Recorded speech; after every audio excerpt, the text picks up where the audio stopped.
Hello everyone, thank you very much for coming to the Future of VR panel. So firstly, I would like to introduce you to the guest that will be speaking to you today. So first up, we have Rob Cole from Proof Research and Development Limited. Hello. Hi everybody, how are you doing? We have Sandra Müür she is Community Manager and PR on Skyfront VR, which you can play out on the show floor. Yeah, hi guys. We have Keanu Hollingsworth, who is a VR specialist at the VR Concept, a chain of UK VR arcades. Hey guys. And we have Christopher Gray, also known as UKRifter on YouTube. Hi, nice to see you. So, as I'm sure many of you are aware, virtual reality is a burgeoning new form of both video games, enterprise, software in general, that I believe serves not to replace standard gaming as we know it, but rather complement it. While there are a lot of experiences in VR at the moment, you'll find a lot of them out there on the show floor at the moment. Really recommend you try some of them out. We're here to discuss how VR can evolve and move on past what it currently is, improve, maybe discuss some of the faults it has at the moment, or some of its current high points that we would like to keep around. So rather than waste any time, just going to jump right into it. I'd like to talk with you guys firstly about what we think the biggest hurdles in VR at the moment are in terms of keeping it from mass appeal in people's homes. What do we think is holding it back? Anyone can jump in? I can go in with a really obvious one, I think. Yeah. If you look at the people that are in VR today, that are using VR today, they tend to have quite a lot of expendable income. You know, they've got money to burn. Because at the end of the day, if you want a decent rig at home, if we exclude for a moment PlayStation VR, which is a very affordable entry point into virtual reality, and if we exclude things like Gear VR, to get a PC-based Oculus Rift or HTC Vive system, it's incredibly expensive, right? You're looking at least £1,000 for the rig, and then you're adding peripherals on top of that. It's a bit of a barrier for most people, let's be honest. I mean, I think that's been holding it back. There's obvious other barriers, but I won't jump in there yet. Well, specifically from the perspective of a developer for VR, that's a huge hurdle that needs to be overcome, because when normally your target group is from relatively young to however old, the price of VR just narrows it down so much that you're looking at like usually a late 20s, early 30s, usually a male from a relatively privileged background. So yeah, for a developer, that's a huge hurdle that needs to be overcome, definitely. Yeah, I'd actually say it's the way I'd look at it, it's actually the cost of personal compute power. So if you actually look at the devices that most people own, the most powerful compute device they probably has is actually their smartphone, unless they're a PC gamer. So yeah, that's a fundamental problem at the moment, and compute power will come down substantially over the years, but at the moment, if you look at, say, like the new RTX graphics cards, you're looking a lot of money. It's a substantial investment. Yeah, I agree. I think, interestingly, an odd hurdle as well is the way VR is currently advertised and the way it's currently in the mindset of people. So if you think of like Ready Player One, the movie which came out earlier this year, you have varying different opinions on what VR is before you've tried it. Whether you think it's a lot more, if you imagine Ready Player One, this huge open world that you can run into and meet people. Or I get a lot of comments, asking me how it's different from 3D TV and things like that. I think one of the biggest things is trying to advertise it. It's really one of those products that is a try before you buy type product. It's hard to advertise in video. I think that's something to overcome. Yeah, I could agree with that. One thing I do notice working in arcades and stuff is that it doesn't really look cool to play VR nowadays. That's true. I think solving that issue, maybe combining it some way with AR, would be would make waves in adoption of VR. Yeah. I think that's very interesting, actually. So you mean in terms of maybe from a spectator point of view, like when someone's watching someone do VR, maybe there's some kind of AR overlay? Yeah, definitely. Okay, interesting. What I'd like to discuss as well is there are various different aspects of VR, various different segmented markets. You've got mobile VR, like your Samsung Gear, your Google Daydream, where you slot a phone into a plastic headset. You've got standalone VR like Oculus Go, like the HTC Vive Focus, which is a headset all built into itself, doesn't need any kind of external power. And then you've got console VR like PlayStation VR, PC VR with Oculus Rift, HTC Vive. With all these different segmented markets, you might get a lot of consumers, or I'd say you do get a lot of consumers, that don't fully understand the differences between these products. So we'll try, let's say, a Google Cardboard headset, not knowing that there's so much more to VR than what is to offer there. So what I'd like to ask is, where do you think the future of VR lies firmest in those products? Do you think it lies more in mobile VR, PC VR, or maybe some kind of combination of the two? I think it would probably be something like a combination of mobile VR, like what you're going to see with Santa Cruz product from Oculus, Yep. a standalone headset that runs high level games. That's able to render like meshes like as you walk through them without having to have lighthouses or like. Sure. things. I totally agree. Yeah. I actually Santa don't Cruz is agree. where it's at.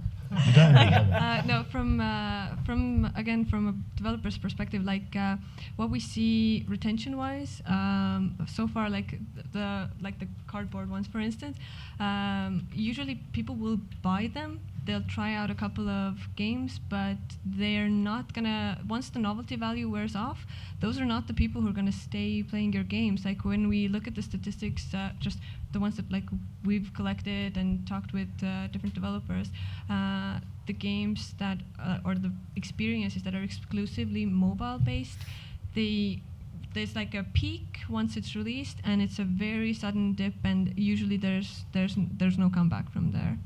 Do you think that that's related to the fact that people are so much more heavily invested in a rig at home, whereas something that's effectively mobile VR is entirely passive? In the most part, things like Gear VR, that was a freebie they got with their phone, and they're like, nah, I'll try this, and then that's why it tails off, because really their enthusiasm and interest to get into that space probably wasn't ever there in the first place, in which case they had it. I think with Santa Cruz, as this gentleman Santa just Cruz said, is it kind of blurs the line a little bit, that's because true. it becomes much more, it means effectively you're getting everything that's great about VR experience today, with the 6 degrees of freedom and the increased graphic fidelity, without the need for the £1,000 overlay, outlay. Sorry.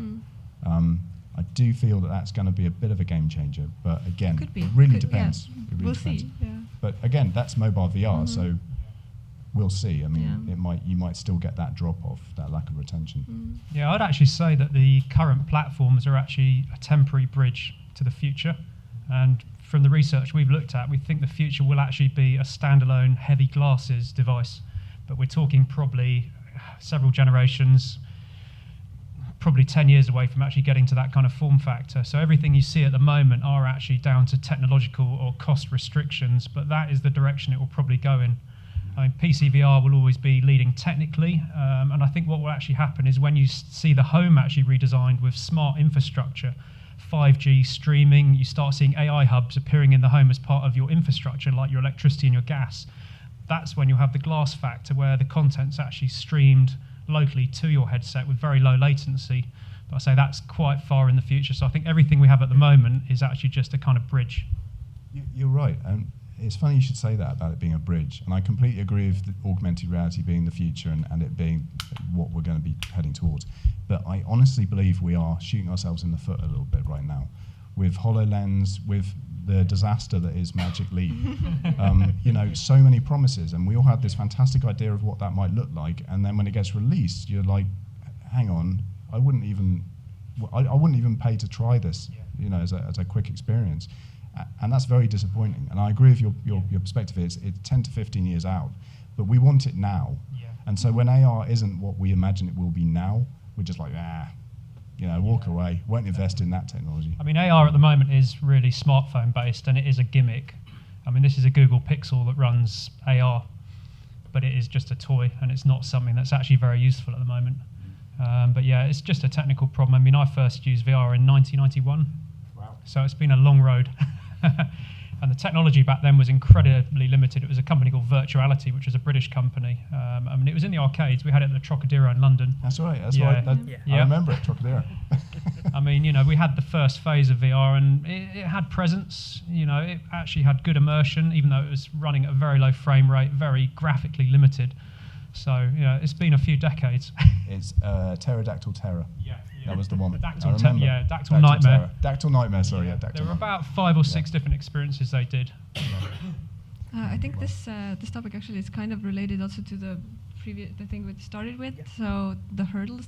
I kind of feel like at the moment VR as it is, it doesn't really solve a problem. We're sort of forcing it into an environment that's not necessarily ready to accept it.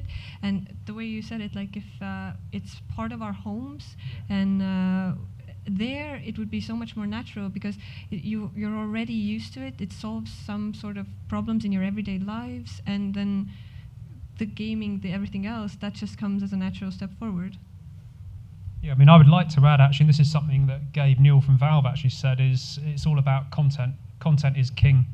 You need to have compelling content. If you look at, say, for tonight, I think the finale of the Bodyguard show is on, and millions of people will tune in because it's compelling and they want to know what happens.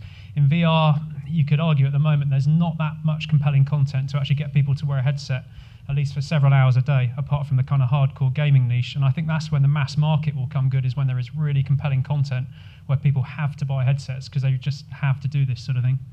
So that is a bit of an issue at the moment. And I think, like any industry, it's the early adopters, it's people in the room like this who are the pioneers of virtual reality and really propping up the entire industry for the future. Because if you don't invest in it, if you don't think, you know what, I'll buy a headset, I'll buy the rig, I'll buy the software, if you're not investing in those companies, they'll never get off the ground. It will never, ever happen. And so, yeah, it's a bit niche, and yeah, it's a bit geeky, but, we've got to do our bit, right, to kind of be the foundation of it.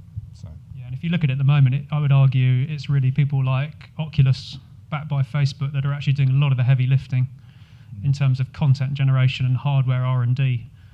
You can look at people like Valve. Valve are doing stuff in the background, but you don't really see that much publicly at the moment. Google seem to be kind of actually getting back into VR. We were doing some consultancy work with them about 2 years ago in London. They actually then disbanded their VR team and sort of pretty much pulled out of Daydream, leaving like skeleton crew doing maintenance updates. But they're on a hiring spree in America again now. They've just released the new 6DoF kit for the Lenovo. So it looks like they're kind of getting back into it. But you find with these big companies, it's because they know it's not ready for the mass market. So they're not going to actually invest the money in it. I completely agree. In fact, what you mentioned about VR in the home and making sense in the home, what I would like to talk about then is outside of the home, location-based VR, which we're seeing a lot pop up nowadays. You'll see a lot of places, especially across London, that are offering VR experiences to try out.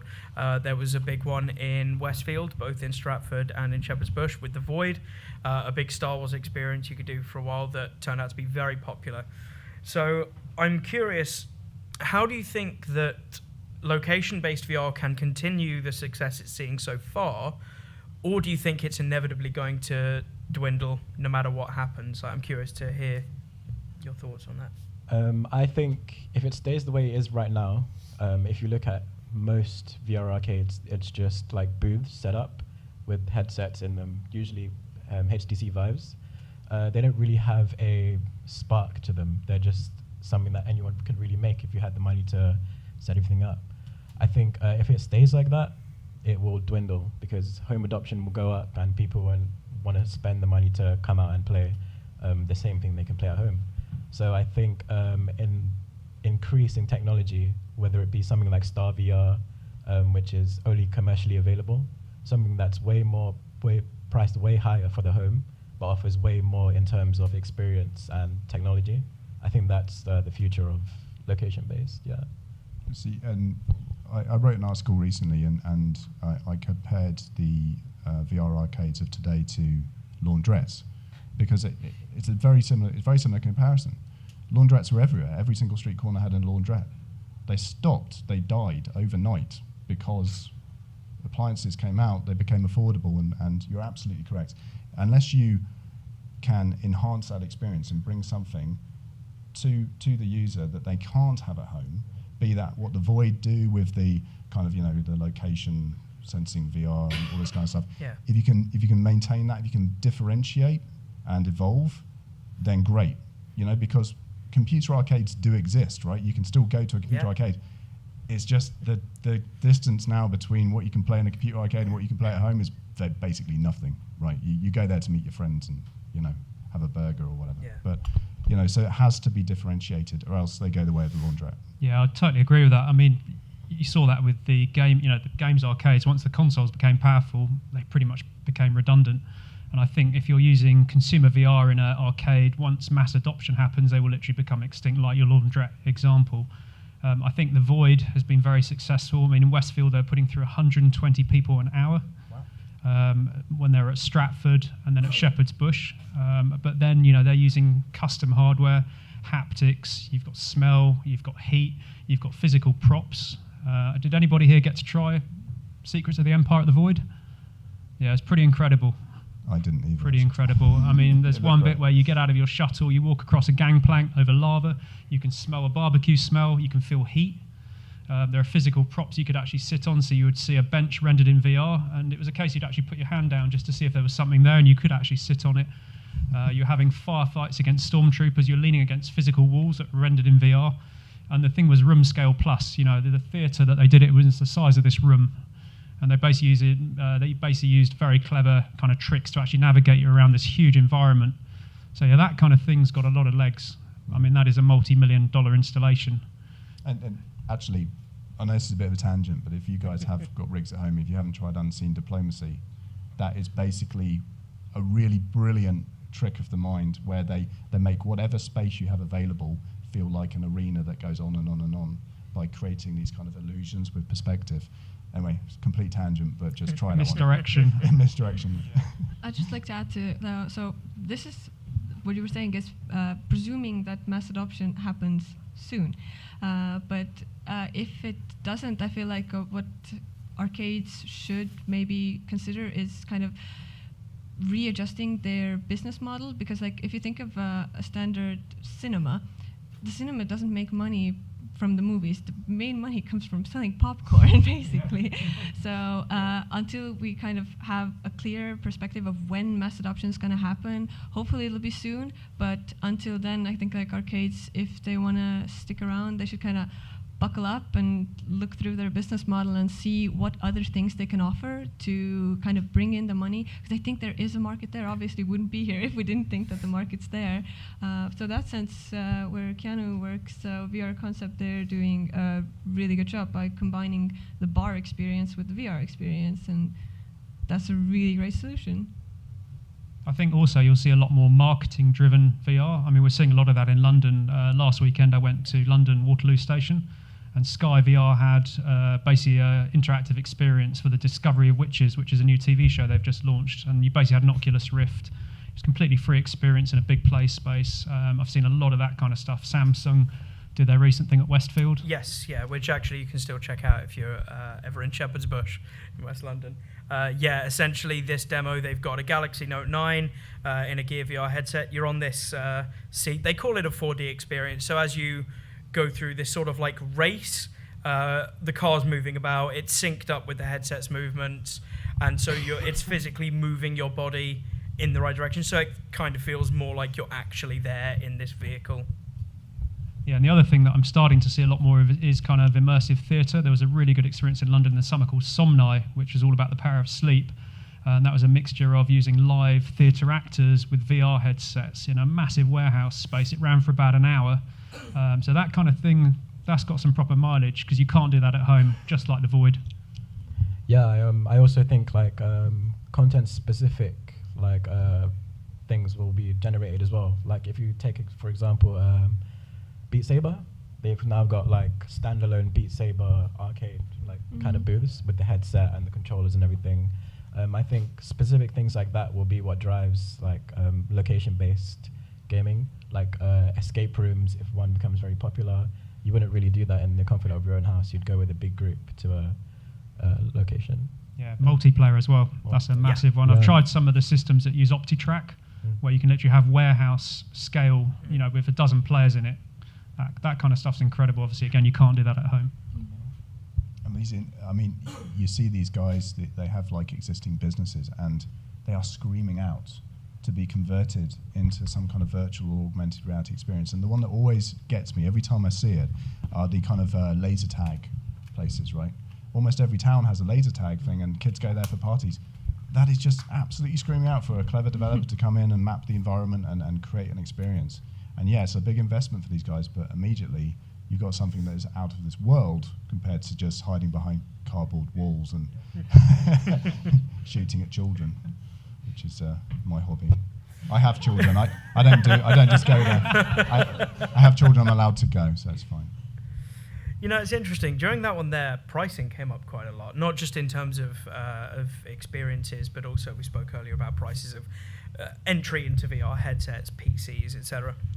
So what I'm curious to talk about is the actual pricing of VR software, because there's something really interesting going on in the VR gaming industry at the moment with pricing, and I'm worried it's going to sort of follow in the steps of mobile gaming. And what I mean by that is mobile gaming had what we kind of call the race to the bottom.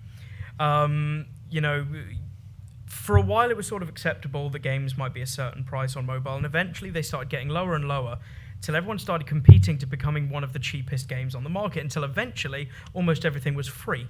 And suddenly free-to-play was born with microtransactions and DLCs, etc. And a lot of this comes out of a mindset that's almost been trained with us to think that mobile games are worth less than other games.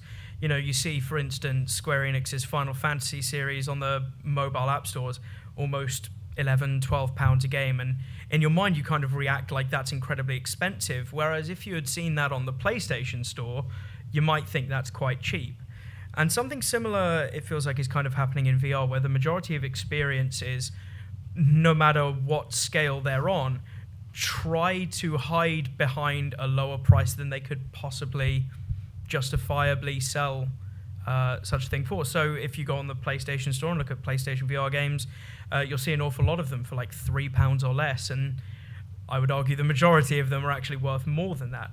I'm curious on your thoughts on VR pricing, particularly in regards to Skyfront, where of course that has to have been a discussion that came up multiple times upon launch. Yeah, that topic keeps bringing itself up, to be honest. Yeah. So Skyfront at the moment, it's priced, the standard price is $20 approximately, so it's like, £15, I think, or around there.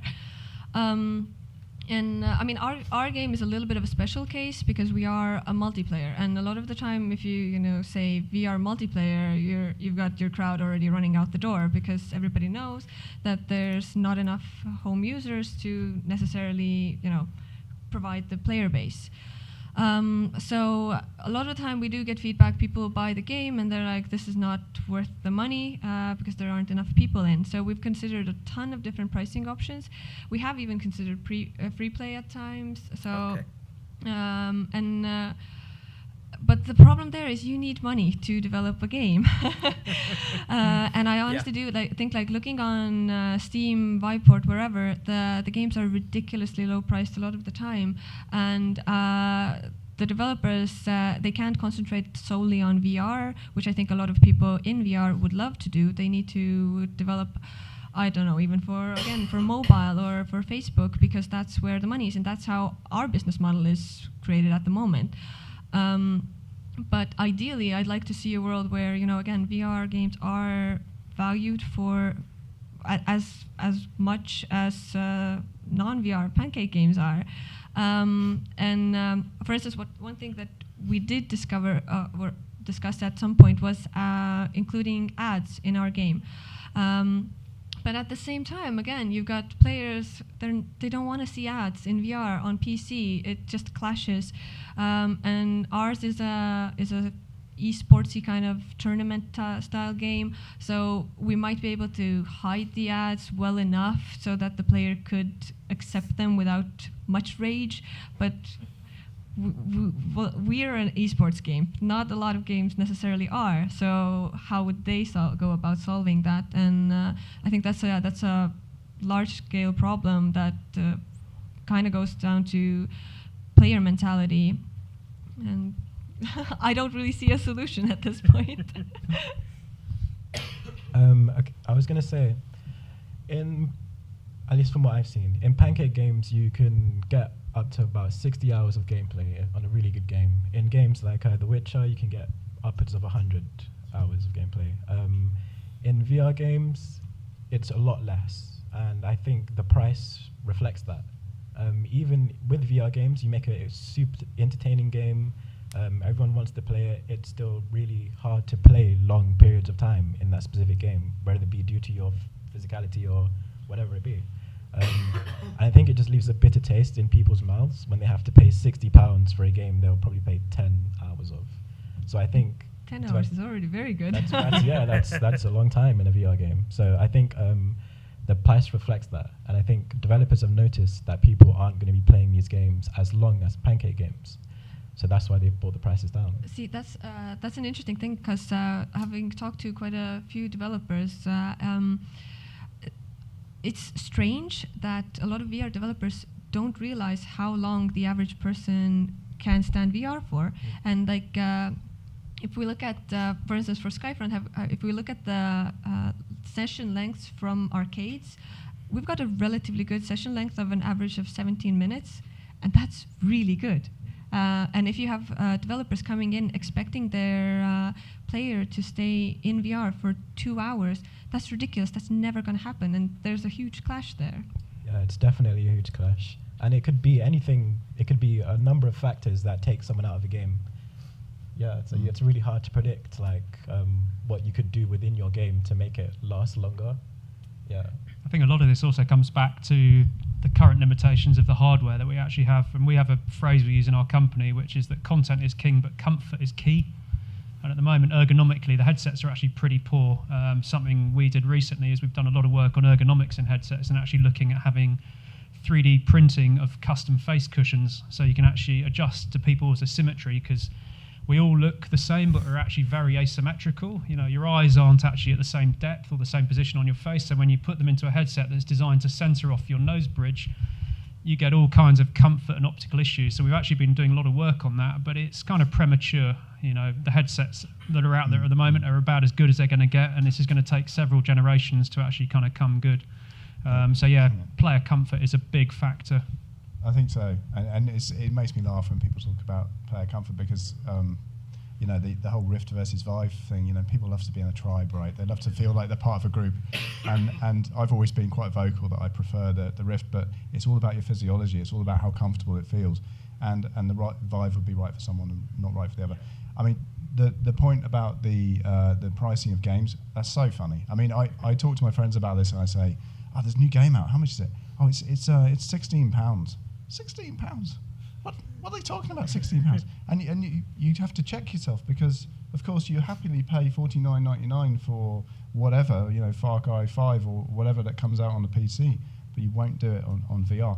And it concerns me hugely. You know, my favourite types of games are open world, shoot people in the face games, right? So things like you know, Stand Out, Onward, Bullets and More, Pavlov.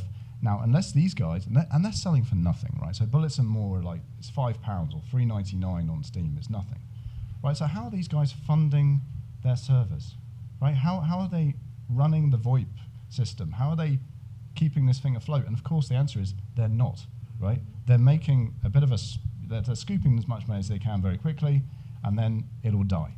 And that's really worrying, because the most compelling games out there for a lot of gamers like myself are the games that will just drop dead in about 3 years' time unless they work out a model, which they haven't. Yeah, So. I mean, regarding the pricing, I would say it's completely expected during this early adoption phase.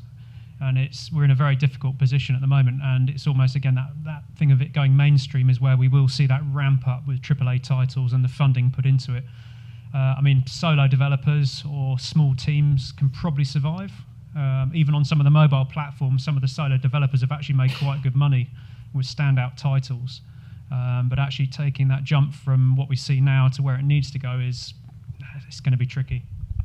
Yeah, I don't really mind. Like, no offense to Skyfront and stuff, but I'm not too like mad about the amount of games that are dying right now. I think it's somewhat essential to the market right now. I think as games come and die, a lot of knowledge is gained from them. Like if you look at, for example, like the rise and fall of VR chat, it gave you a brilliant example of how to make a game, like a community game that's in VR that people can enjoy, people can express themselves in. It was really well done, but it died. Like it was a growing meme that was probably the most played game in VR, and it still managed to plummet. And but that's I think the thing. It was memes that killed that game. Yeah. I think It was Knuckles. strange internet communities that put people outside those communities off. Particularly if you put that headset on, you jump into the game, and suddenly everywhere you run into the Ugandan Knuckles tribe, all clicking at you and making weird. And that is fundamentally also what I believe, that Ready Player One will never happen in real life. The internet makes stuff too weird for a virtual world like that to be possible without freaking you out. That's very true. I think you only have to be in VR chat for about 2 minutes to realise, it's all a bit weird. When you're online, whether it's Twitter, Facebook, social media, whatever you're on, occasionally you run into weird people. Now imagine if you were actually in a situation where you were virtually standing in front of them and having to deal with them. That's essentially what VR chat created. But it's interesting, during that, Rob, you mentioned headset ergonomics. And Rob actually wrote a really interesting article on the ergonomics of VR headsets, which if you speak to him afterwards, I'm sure he'll happily link you to it. Or for anyone listening to this afterwards as a podcast, I'll put it in the description. But what I'd like to speak about then is, where do we think that's going? How do we think in the future VR headsets are going to look? How are they going to feel? What needs to change? What maybe needs to stay the same? Is there a time frame in the future? That's a good question. Okay, let's say realistically, next 10 years. We're not talking hundreds of years off, flying cars, all of that sort of stuff. Realistically, sort of next 5 to 10 years. 5 to 10. 5 to 10. I realise that's a very large bracket. That's double. You might get a Rift V2 in 5 to 10 Yeah, years. I think maybe. Rift 2 will be a pretty major milestone actually in the industry. If you look at the R&D that Oculus is doing and the money they've actually put into their lab, the technology they've created, they're pretty far ahead of everybody now. If you consider that most of Valve's team actually jumped ship and went to work for Oculus, and those are the guys that really kind of pioneered the Vive. So I think we'll see some pretty big stuff going on there. I mean, we've seen stuff I can't talk about, but there is some pretty exciting stuff coming, and a lot of it is actually going to be when we stop repurposing smartphone panels.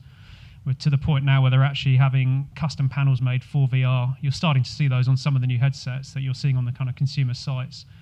So that's actually going to make a big change. And then it's things like divergence, accommodation conflict, and ergonomics. Once we solve those kind of issues and headsets are comfortable, don't give you eye strain, don't give you headaches, I think that's going to be a real kind of push forward. And something you probably will see quite soon in the headsets is actually going to be automatic optical adjustment. So you put the headset on, it will actually calibrate your IPD, your depth focus, it will adjust for asymmetry. So that's going to make a really big difference to comfort. And that's not too far out, that's coming within a generation or two. Yeah, I think we've seen like sort of either concepts or examples of all the things we're going to see in 5 or 10 years. Like the IPD adjustment and the eye tracking, bigger field of views, better quality panels. It's probably just going to be generation bumps in the 10 years. Probably nothing new. Probably in terms of haptics, it'll probably be what evolves more in the next 10 years. Yeah, but in terms of headsets. Yeah, I mean, field of view is a very interesting subject. Obviously, we've got Pimax. That's been a big thing on the forums recently. There is a physiological problem though with field of view that generally once you go past about 140, 150 degrees, it actually tends to create motion sickness in people that aren't even prone to motion sickness. And that's to do with the way your peripheral vision actually operates. So the kind of approach Pimax have taken is very interesting. I mean, that was obviously a big Kickstarter. That was their unique selling point. But you've probably seen already that they've had to dial the field of view down to get it performant. But that's actually going to have a big benefit in terms of motion sickness. MRTV, very good reviewer, he actually noticed that already with the 8K. He said, motion sickness was found where he didn't previously experience it on the Vive or the Rift. So that's another challenge in itself. And if you look at the half dome prototype that Oculus did, it was 140 degrees. So they've kind of set it on that limit from a technical point of view, but also a physiological sort of worry. I think the changes in VR headsets, I mean, I think all these points are completely valid. What with, how we'll treat our eyes a little bit better, perhaps. I think there's going to be some exciting stuff going on with peripheral devices as well.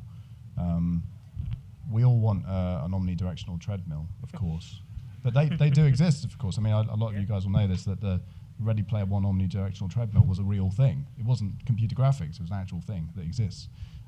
So that will become something you can buy. What else? I mean, what else is out there that we can get excited about with peripherals? Leap Motion, I don't know if anybody's tried Leap Motion hand tracking. It's very, very good, actually. Yeah, it's got its limitations, but I would say with headsets, you'll probably move away from hand controllers for non-gaming applications. So hand interaction will actually become the norm for interactive entertainment and non-gaming applications, and then you will actually have peripherals for gaming. I mean, a great example is the aim controller on the PSVR. If you play Farpoint with that, it completely changes the game. So I think you'll actually see more customization like that, people buying peripherals specifically for gaming, and that's something we've looked at, is actually customizing hand controllers. Because again, like the face, the hands are very unique to each individual.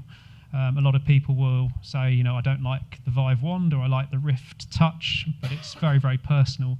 So I think you'll see a lot of that kind of customization. I think treadmills are actually fantastic, but I always feel there'll be a niche, just as driving simulator rigs are niche. If you've got to drop 10 grand on a rig, there's very few people that can do that, or will actually have the space in a flat or a small house to do that.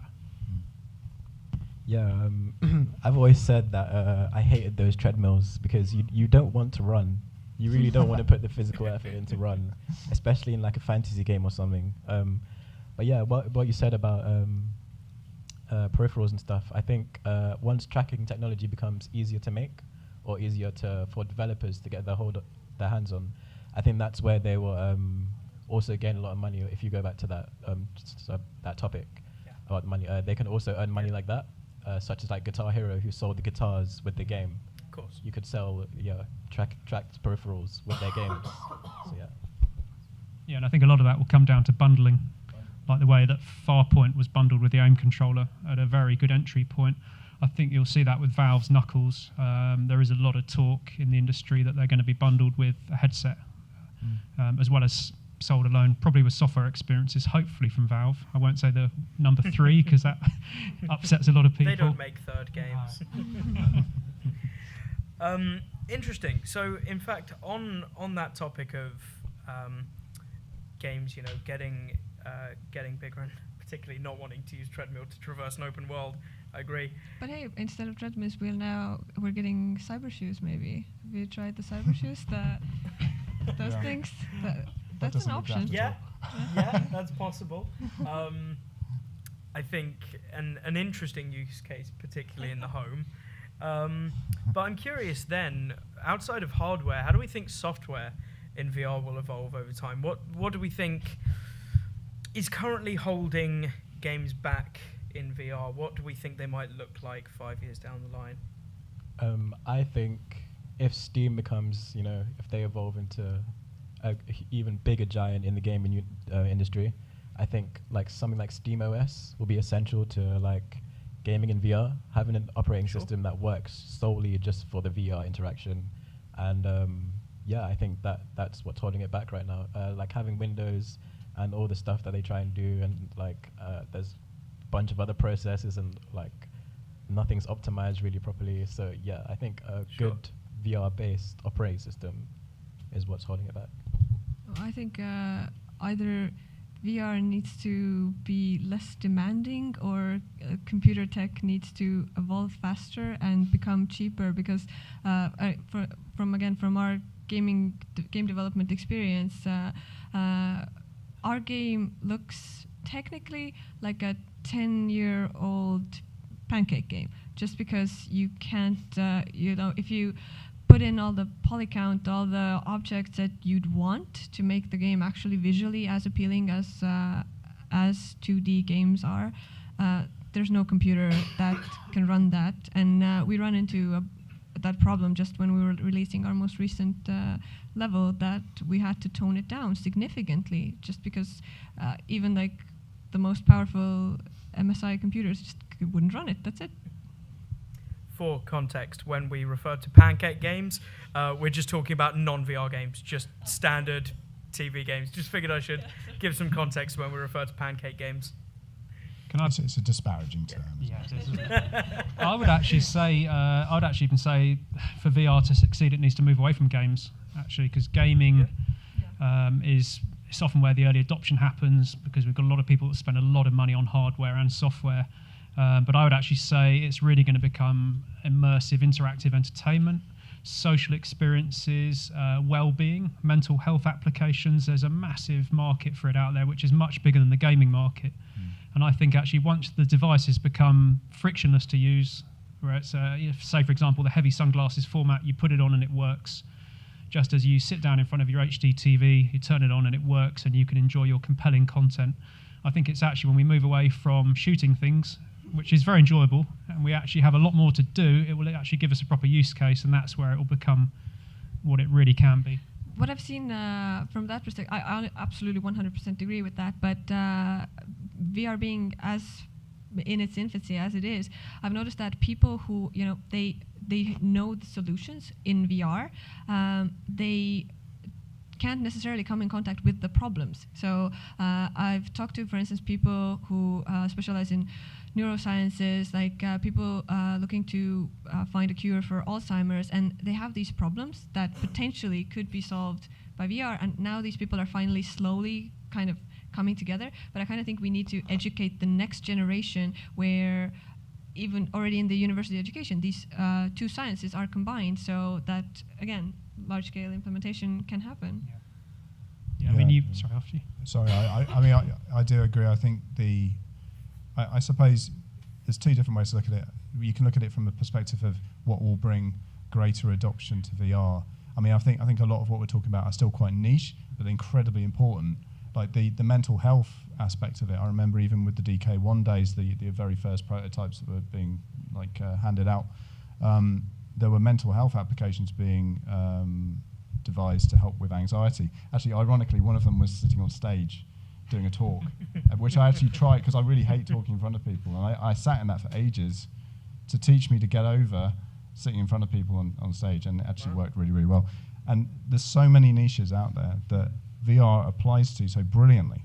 And education is one of them you mentioned. Yes, yeah. That's just absolutely perfect. Children, they learn, of course, by listening, but they remember by actually doing, right? My children know all the planets in the solar system for one reason. It's because they've been there. They've flown around, they've landed on moons, they've looked around, they've seen the soil. That's much more memorable than opening a book and remembering.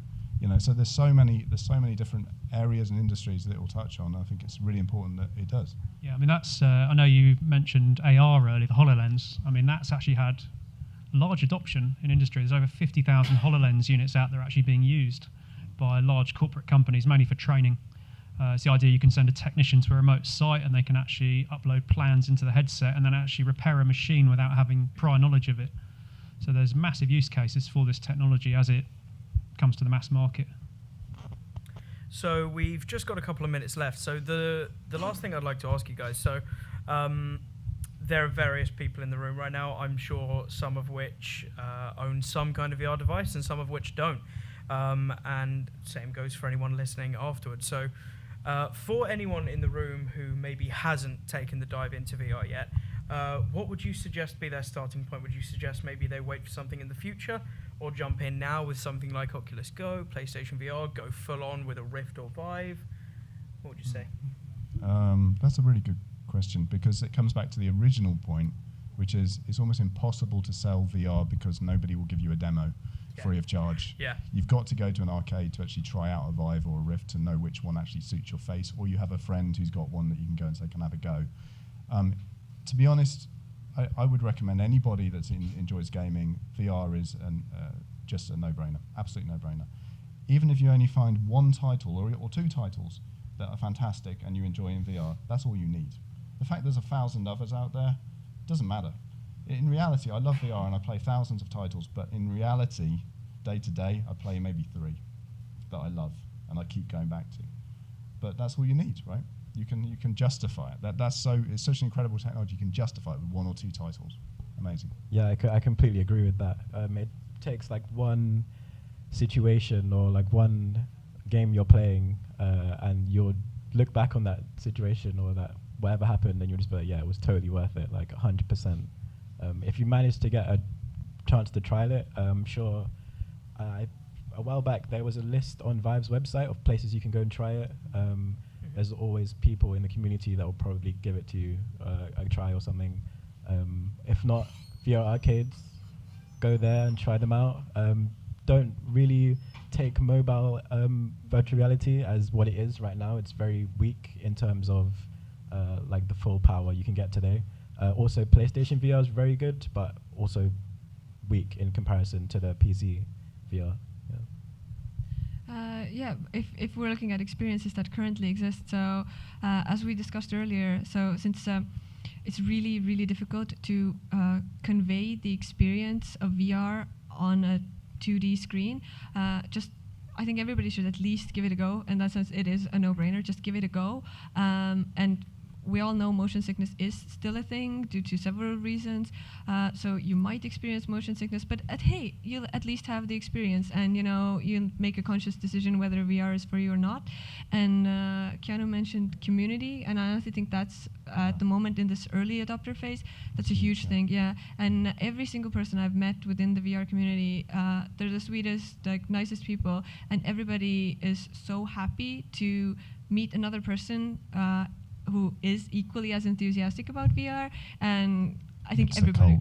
It's a cult. Join it. But yeah, it's totally a good cult. I would say the best way to actually try it out is to go to a good, competent arcade, or location-based. Go to an event, promo, where someone's actually running a proper system with a really good experience. Something I've seen in London over the last sort of year probably is actually withdrawal of a lot of the free demos. You used to be able to demo the Vive at PC World on Tottenham Court Road. They put hundreds of people through that, and they had a really high attach rate where people would try it and they'd come back the next day and actually buy a graphics card and a headset because they were that blown away by it. And that was Space Pirate Trainer, Tilt Brush and Job Simulator. Those were the three classics they put people through.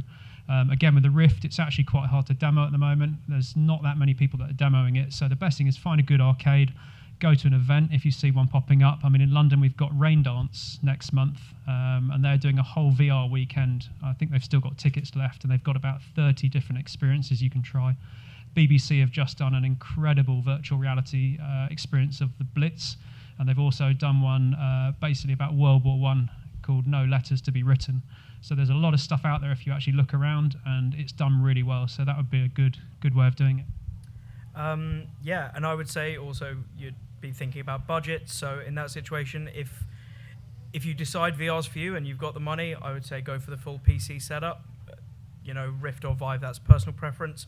But if you're on more of a budget and you already have a PlayStation 4, I think PSVR is a no-brainer at its current $199 price. Pick that up, firewall with an aim controller. You'll have a great time. Thank you very much, everyone, for coming today. There are a bunch of awesome VR games over on the show floor that you should go check out, one of which is Skyfront VR. I recommend going and checking out in the EGX Res area.